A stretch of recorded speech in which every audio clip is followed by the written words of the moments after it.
me njëherë pas ngjarjeve të Prekazit, pas masakrimit të familjes Jashari, kur ka fillu lufta në mes të kombeve brenda Jugosllavisë apo në mes të republikave, shpërbërja e Jugosllavisë, unë në atë kohë shërbeja në Bregdetin e Kroacisë, në udhëheqësën Lastovo dhe më vonë në Shibenik. Dhe vitin 90-91, thuajse të gjithë shqiptarët, të cilët ishin në shërbim apo ushtarak në armatën jugoslave,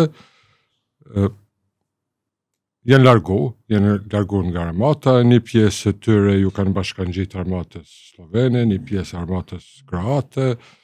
armatës Bosnës dhe Hercegovinës, apo një pjesë të tyre dhe kanë qëndru neutral, por janë largu nga armata jugoslave. Tani ishte që vendimi i qeverisë së Republikës së Kosovës që të gjithë këto ushtarakët kudo që ndodhen të organizohen brenda disa këshillave në çdo shtet të perëndimit veç e veç. Unë pas largimit nga armata jugoslave jam vendosur në Zvicër edhe jam lajmëruar pranë drejtuesve të këtij këshilli koordinues të ushtarakëve që jetonin në Zvicër, edhe ky organ është udhëheq nga ushtaraku Agim Mehmeti. Edhe në ato, do të thotë, takimet tona, gjithnjë në agjendë ka qenë situata politike ushtarake në Kosovë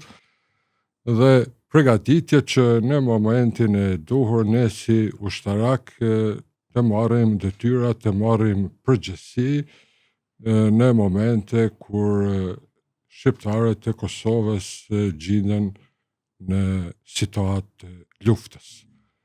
Kështu që në vitin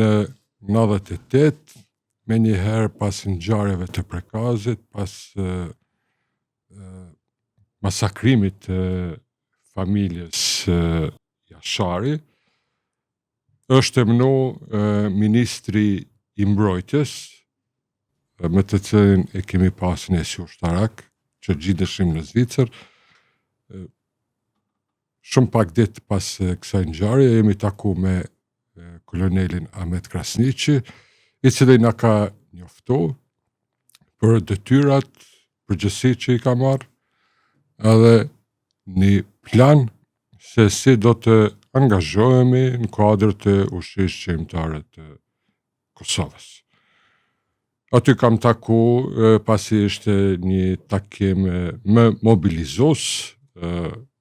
shokët e mi, gjeneratës time,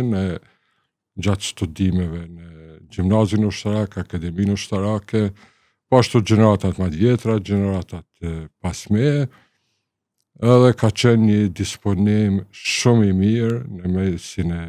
ushtarakëve të karrierës, që sa më shpejt të marrin detyra, të marrin përgjegjësi dhe ta shohin veten